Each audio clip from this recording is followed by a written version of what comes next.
नमस्कार, सुप्रभात, नमस्ते बिहार देख रहे हैं आप और आपके साथ मैं हूं सोनाली सिंह। बुलेटिन की शुरुआत करेंगे बड़ी खबर के साथ। बड़ी खबर पटना से आ रही है, जहां पर बीपीएससी पेपर लीक मामले की जांच अब कोचिंग संचालकों तक पहुंच गई है।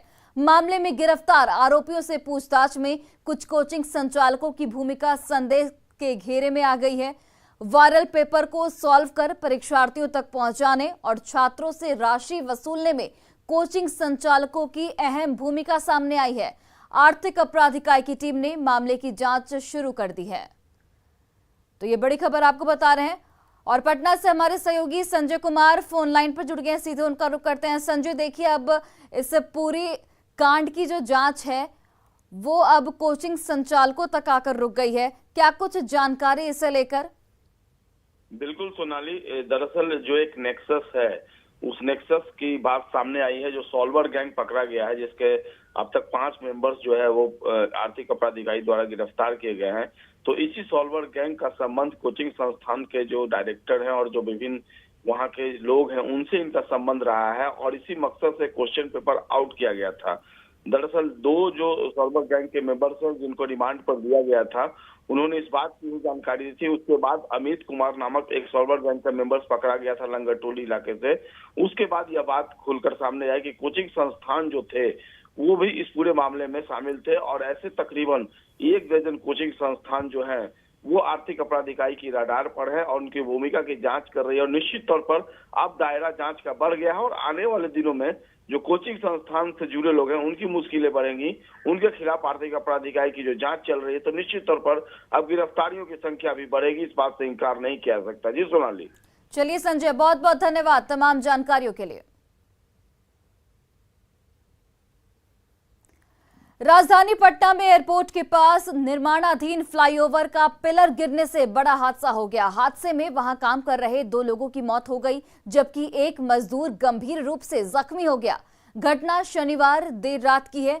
घटना के बाद वहां पर अफरा तफरी का माहौल बन गया। एयरपोर्ट अधिकारी मामले की जांच में फिलहाल जुट गए हैं। वहीं मजदूरों के शव को पोस्टमार्टम के लिए भेज दिया गया है। मृतक जहानाबाद के रहने वाले हैं। और पटना से हमारे सहयोगी संजय फोन लाइन पर जुड़ गए हैं। संजय, क्या कुछ अपडेट इस पूरे मामले को लेकर?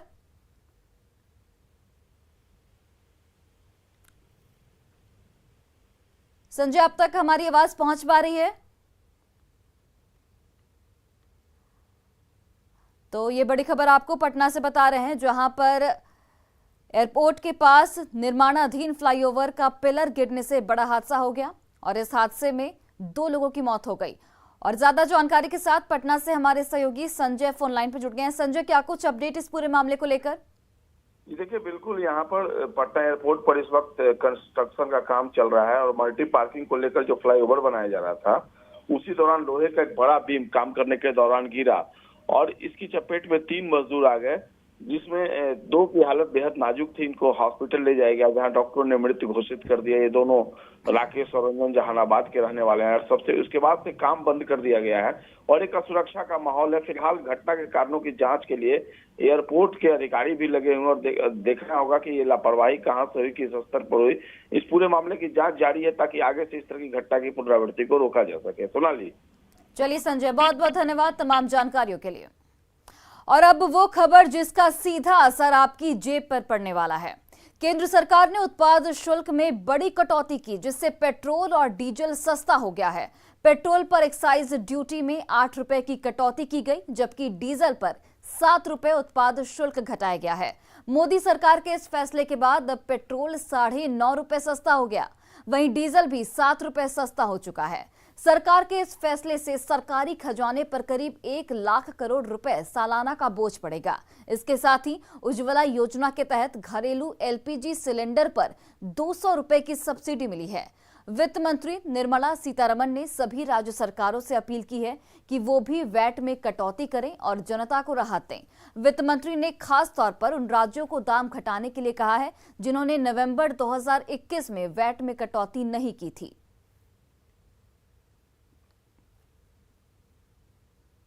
और वही देखिए, डीजल पेट्रोल की कीमतों में कमी को केंद्रीय गृह राज्य मंत्री नित्यानंद राय ने मोदी सरकार का ऐतिहासिक फैसला बताया। उन्होंने कहा कि लोकहित और लोक कल्याणकारी नीतियों को आगे बढ़ाना है मोदी सरकार का लक्ष्य है। माननीय नरेंद्र मोदी जी के नेतृत्व में केंद्र की सरकार द्वारा लिया गया यह फैसला ऐतिहासिक है, जिससे पेट्रोल, डीजल और गैस सिलेंडर की कीमतों में कमी आएगी। यह लोकहित में लिया गया फैसला है, लोक कल्याण के लिए लिया गया फैसला है। और पटना में शराब की तस्करी का पर्दाफाश हुआ है। आपको बताते चले कि कदमकुआ थाना इलाके के नाला रोड में एक मकान पर बने गोदाम से मद्य निषेध विभाग की टीम ने 400 कार्टन शराब जब्त की है। जब्त शराब की कीमत 80 लाख रुपए बताई जा रही है। हैरानी की बात यहां पर यह है कि शराब का यह धंधा सीसीटीवी कैमरे की निगरानी में चल रहा था, और वह भी एक मकान की तीसरी मंजिल से। पुलिस ने एक महिला को भी यहां पर हिरासत में लिया है। मद्य निषेध विभाग की टीम ने कार्रवाई का जायजा लिया और न्यूज़ 18 संवाददाता संजय कुमार ने इस पूरे कार्रवाई के बारे में तमाम अधिकारियों से बात की, वो भी आपको सुनाते हैं। राजधानी पटना में मद्य निषेध विभाग की एक बड़ी कार्रवाई। कदमकुआ थाना क्षेत्र के नाला रोड में एक 3 मंजिले मकान पर शराब का गोडाउन बनाया गया था, और पूरी टीम इस वक्त आपको तस्वीरों में नजर आ रही है यहाँ पर। और बाकायदा सिस्टमैटिक ढंग से देखिए कैसे शराब को अरेंज करके सील पैक करके रखा हुआ है, और ये जो बैग्स हैं इसमें भी शराब की बोतलें जो हैं ये रखी गई हैं, यानी ये होम डिलीवरी के मकसद से यहाँ पर स्टोर करके रखा हुआ था। और तमाम जो अधिकारी हैं इस वक्त तस्वीरों में आपको नजर आ रहे होंगे, और ह्यूज क्वांटिटी में रिकवरी ये की गई है। और निश्चित तौर पर एक बड़ी कार्रवाई मद्य निषेध विभाग की। तकरीबन 400 से अधिक कार्टून जो है रिकवर किया गया है। 70 से 80 लाख रुपए मूल्य की शराब पकड़ी गई है फिलहाल।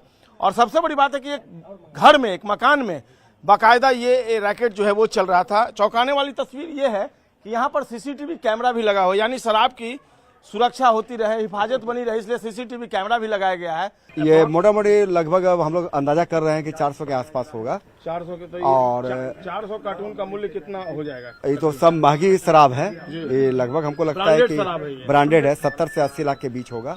एक महिला है, सस्पेक्टेड है अभी, जो इस धंधे में है, उनका अभी हम लोग उसको देख रहे हैं, अभी रोके हुए हैं। पहले तहकीकात कर लेते हैं, जैसा होगा फिर बता देते हैं।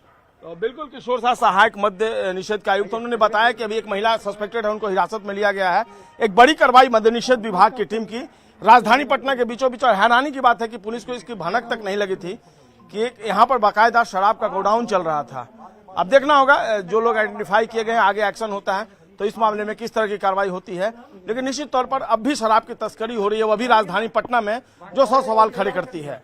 कैमरा पर्सन दीपक के साथ संजय कुमार, न्यूज़ 18 पटना। और वहीं शराब को रोकने के लिए बिहार सरकार ने एड़ी चोटी का जोर लगा दिया है। नीतीश कुमार ने सबकी जिम्मेदारी तय करके रख दी है।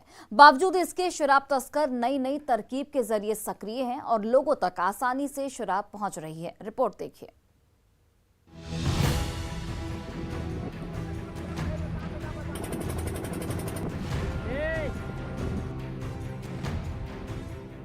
शराब के अवैध अड्डों पर बुलडोजर वाला एक्शन। तस्वीरें वैशाली में गंगा किनारे की हैं, जहां अवैध शराब की 32 भट्टियों को बुलडोजर ने तहस नहस कर दिया। मकसद साफ है, बिहार में हर हाल में शराब को रोकना। सीएम नीतीश कुमार की सख्ती के बावजूद शहरों तक शराब आसानी से पहुंच रही है। सहरसा में शराब के नशे में टुन्न शराबी का ये वायरल वीडियो इस बात की तस्दीक करता है। आप भी देखिए। क्या नीतीश जी कहते हैं, बिहार के जो मुख्यमंत्री हैं, कहते हैं कि शराबबंदी है बिहार में। ताला कहाँ लागल है? इधर बोलो ना। शराबबंदी है बिहार में। ताला कहाँ लागल है? वो ताला नहीं लगाया नीतीश कुमार। नाचते भी हो? नाचते भी हो? ताला कहाँ लागल है? हाँ, ताला लग जाएगा। शराब बराबर पी रहे हो तुम, शराब रोज तुमको मिल जा रही है। अब ताला लगेगा? अच्छा, शराब रोज मिल जाती है। अरे ताला कब लगेगा? ताला लग जाएगा। बिहार में पूर्ण शराबबंदी है, मतलब शराब पीने और बेचने दोनों पर पाबंदी है। शराबबंदी वाले बिहार में इस तरह की तस्वीरें पुलिस की नाकामी नहीं तो क्या है। न्यूज़ 18 के लिए हाजीपुर से प्रफुल्ल और सहरसा से अनुभव की रिपोर्ट। और इसी बीच बड़ी खबर आपको पटना से बता रहे हैं, जहां पर मेड हत्याकांड का खुलासा हुआ है। आरोपी दंपति को यहां पर पुलिस ने गिरफ्तार किया। रेलवे का इंजीनियर गिरफ्तार किया गया है। यहां पर इंजीनियर की नर्स पत्नी भी इस पूरे मामले को लेकर पुलिस के रडार पर थी और उसे भी गिरफ्तार कर लिया गया है। रेलवे इंजीनियर के घर से शव मिला था और पत्रकार नगर में मेड की हत्या हुई थी। तो ये बड़ी खबर, बड़ी जानकारी आपको दे रहे हैं। मेड हत्याकांड में पुलिस ने 2 आरोपियों को यहां पर गिरफ्तार कर दिया है। इंजीनियर और इंजीनियर की नर्स वाइफ को यहां पर गिरफ्तार किया गया।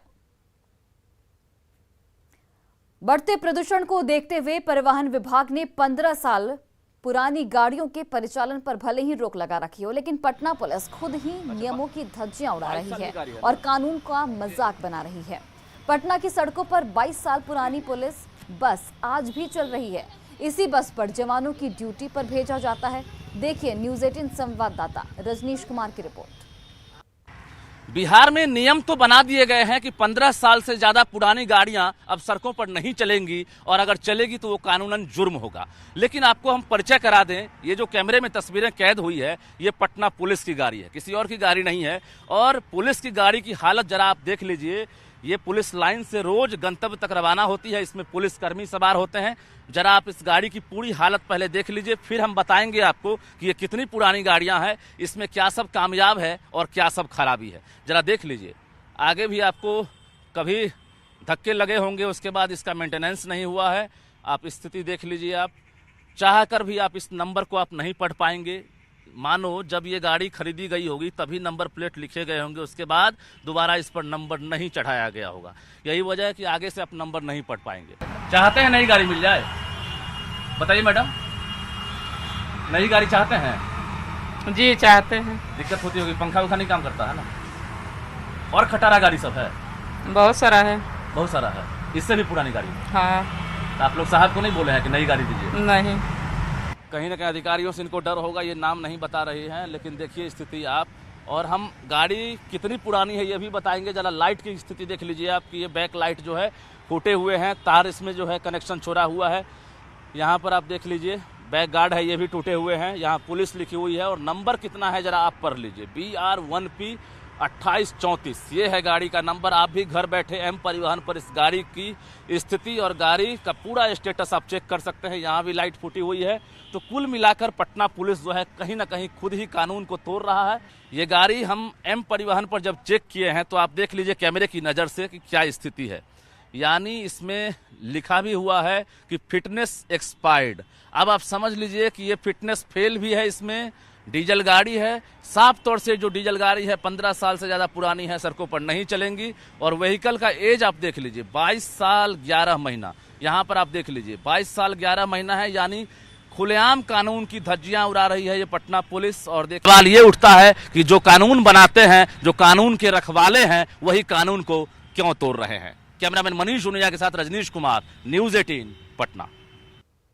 और अब बात सियासत की करते हैं। शुक्रवार को लालू यादव के 16 ठिकानों पर छापेमारी की गई। शुक्रवार की छापेमारी से अभी लालू परिवार उभरा भी नहीं था, संभला भी नहीं था कि शनिवार को सुशील मोदी ने लालू यादव पर 5 सवाल दाग दिए। पूरी रिपोर्ट देखिए।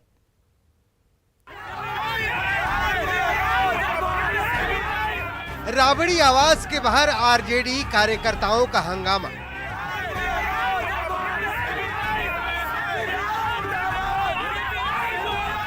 वो हंगामे को शांत कराती राबड़ी देवी। तस्वीरें शुक्रवार रात की हैं, जब 14 घंटे की छापेमारी के बाद राबड़ी आवास से सीबीआई की टीम बाहर निकली थी। रेलवे में भर्ती घोटाले को लेकर शुक्रवार को सीबीआई ने दिल्ली से लेकर पटना और गोपालगंज तक लालू के 16 ठिकानों पर छापेमारी की थी और अहम दस्तावेज जब्त किए थे। इस मामले में 16 लोगों के खिलाफ सीबीआई ने मामला भी दर्ज किया है, जिसमें लालू यादव, राबड़ी देवी समेत उनकी 2 बेटियां मीसा भारती और हेमा यादव का नाम भी शामिल है। 7 बेटियों में मीसा भारती लालू राबड़ी की सबसे बड़ी बेटी है, जबकि हेमा यादव लालू की 5वीं बेटी है। लालू के ठिकानों पर सीबीआई की छापेमारी के बाद सुशील मोदी ने लालू यादव से 5 सवाल किए हैं। सवाल नंबर 1, अगर लालू प्रसाद ने रेलवे में नौकरी देने के बदले लाभार्थी से जमीन नहीं लिखवाई तो शिवानंद तिवारी ने तत्कालीन प्रधानमंत्री मनमोहन सिंह को ज्ञापन देकर सीबीआई जांच की मांग क्यों की थी। पहला सवाल तो ये है कि अगर नौकरी के बदले अगर जमीन नहीं लिखवाई गई थी तो आदरणीय शिवानंद तिवारी जो उनकी पार्टी के राष्ट्रीय उपाध्यक्ष हैं, उन्होंने 2008 में तत्कालीन प्रधानमंत्री मनमोहन सिंह को से मिलकर उन्होंने ज्ञापन क्यों दिया था और सीबीआई जांच की मांग क्यों की थी। सवाल नंबर 2, क्या ये सही नहीं है कि कांति सिंह ने पटना का अपना करोड़ों का मकान और रघुनाथ झा ने गोपालगंज का अपना कीमती मकान केंद्रीय मंत्री बनवाने के बदले लालू परिवार को गिफ्ट किया था? क्या ये सही नहीं कि कांति सिंह और श्री रघुनाथ झा उनको मंत्री बनाने की एवज में पटना में चितकोड़ा में 2 मंजिला मकान और गोपालगंज के अंदर एक 3 मंजिला मकान लालू परिवार ने अपने नाम लिखवा लिया था? सवाल नंबर 3, लालू प्रसाद बताएं कि उनका परिवार 141 भूखंड, 30 से ज्यादा फ्लैट और पटना में आधा दर्जन से ज्यादा मकानों का मालिक कैसे बन गया? क्या ये बात सही नहीं है कि लालू परिवार के पास आज 141 भूखंड और 30 से ज्यादा फ्लैट और आधे दर्जन से ज्यादा पक्के मकान के वो मालिक बन चुके हैं? तो बताएं कि आखिर इतनी बड़ी संपत्ति के मालिक कैसे बन गए?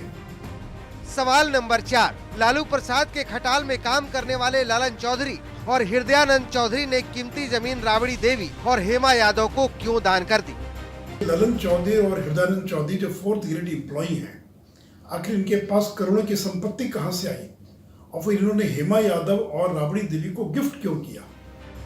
सवाल नंबर 5, शिवानंद तिवारी ने ही 2008 में लालू प्रसाद के खिलाफ सीबीआई जांच की मांग की थी और जब सबूत के आधार पर कार्रवाई हो रही है तब इसे राजनीतिक रंग क्यों दिया जा रहा है? अगर किसी को नजदीक आना होगा तो छापा पड़ने से क्या संबंध है? मुझे तो इसका कोई संबंध है और ये सब गलत बात है। क्यों नीतीश कुमार जो हैं एक बार गलती से चले गए तो अब दोबारा जो है और फिर मुर्गी बेल तले, तो कोई दोबारा नीतीश कुमार वो गलती नहीं करने वाले हैं। आरजेडी प्रमुख लालू यादव पर जमीन के बदले नौकरी देने के आरोपों के बाद सीबीआई भले पहली बार एक्शन में आई है, लेकिन मामला तब का है जब लालू केंद्र की यूपीए 1 सरकार में रेल मंत्री थे। लालू यादव पर आरोप है कि 2004 से 2009 तक रेल मंत्री रहते हुए उन्होंने बड़ी संख्या में अपने करीबियों को पिछले दरवाजे से नौकरी दिलवाई और बदले में जमीन लिखवा ली। दिल्ली से न्यूज़ 18 के लिए अमितेश कुमार की रिपोर्ट। और बिहार में सियासी गहमा गहमी के बीच जेडीयू अपने संगठन को मजबूत करने में जुट गया है। इसके लिए पटना में एक कंट्रोल रूम बनाया गया है जहां से पूरे बिहार के संगठन पर नजर रखी जाएगी। सभी जिला अध्यक्षों को निर्देश दिया गया है कि हर गांव में 10 सक्रिय सदस्य बनाए जाएं। ऐसे सदस्यों का नाम और मोबाइल नंबर पार्टी ऑफिस में जमा कराया जा रहा है और कंट्रोल रूम से जांच लगातार की जा रही है। जेडीयू का संगठन जमीनी स्तर पर कैसे मजबूत हो, इसके लिए एक बड़ी कवायद की जा रही है और इस वक्त हम जेडीयू दफ्तर में मौजूद है और आप तस्वीर देख सकते हैं कि कई सारे युवा हैं जिनके सामने कई सारे कागज़ रखे हुए हैं और वो कागज़ ये है कि उन तमाम लोगों को टारगेट मिला है, तमाम जिला के जिलाध्यक्षों की हर गांव में 10 सदस्य बनाना है, जेडीयू के सक्रिय कार्यकर्ता बनाना है और वो जमीनी स्तर पे बना है कि नहीं बना, उसके लिए मॉनिटरिंग सेल बनाया गया है जेडीयू दफ्तर में और पूरी लिस्ट रखी गई है मोबाइल नंबर के साथ साथ, नाम के साथ साथ कि जो लिस्ट जो जानकारी दी गई है जेडीयू दफ्तर को उसकी सच्चाई क्या है और उन तमाम नंबरों पर फ़ोन करके ये पता किया जा रहा है कि वो जो नंबर दिया गया वो सही है या गलत। तो इस वक्त आप तस्वीर देख सकते हैं जेडीयू दफ्तर में जहाँ पे पूरी मॉनिटरिंग सेल की टीम काम कर रही है और एक एक चीज़ की जानकारी ली जा रही है। मनीष, क्या चल रहा है यहाँ पे? हर एक जिला से हम लोगों ने हर एक जिले के हर एक गांव से 10 लोगों की सूची मंगाई है जो पार्टी के प्रति और नेता के प्रति समर्पित है। सारी सूची आ गई जिला अध्यक्षों के माध्यम से। उसके बाद हम लोगों ने उसको टेली कॉलिंग के माध्यम से उसका सत्यापन करा रहे हैं। पूरी टीम काम कर रही है, मॉनिटरिंग सेल की टीम काम कर रही है और इसके पहले भी जेडीयू संगठन के मामले में दावा था कि बहुत संगठन जमीनी स्तर पर मजबूत है, लेकिन जब विधानसभा चुनाव हुआ तो संगठन की कमजोरी साफ रूप से झलक चुकी है और संगठन की वजह से भी जेडीयू को बड़ी हार मिली थी। लेकिन इस बार लोकसभा चुनाव और विधानसभा चुनाव को देखते हुए पहले से इस संगठन को मजबूत करने की कवायद की जा रही है और एक चीज की मॉनिटरिंग की जा रही है। आनंद अमृतराज, न्यूज़ 18 नेटवर्क, पटना। और फिलहाल इस बुलेटिन में बस इतना ही। आप देखते रहिए न्यूज़ 18 बिहार झारखंड।